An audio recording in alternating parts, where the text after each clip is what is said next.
疫情已经拖2年外，新长者的无障碍空间防疫通报系统甲相关资源犹原是真欠缺。新长团体就建议中央政府爱伫个确诊通报系统增加新长单位，表示需要的服务，也互这个确诊回报、实行诊疗，也有所谓平台操作，会当更较优先。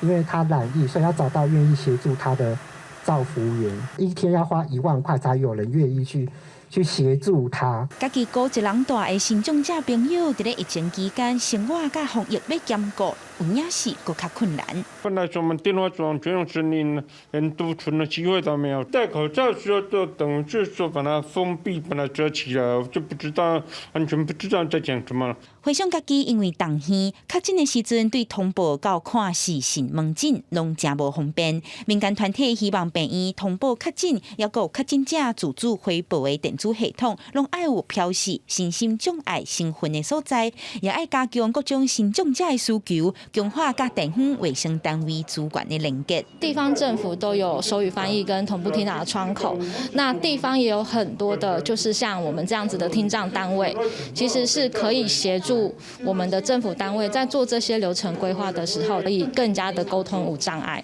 上一次的跟卫生局做调查，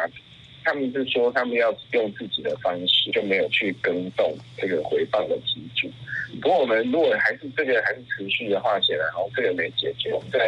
再请同仁针对这个问题去做一个加一个选项好了。虽然疫情有较转好，不过疫情下的生活爱排队领快筛，所谓平台爱操作，也搁爱兼顾这防疫资讯的传达，敢有下新长者的需求。民间团体希望政府会当通盘来检讨改善，唔通甲因放袂记的。记者民警陈保罗台北报道。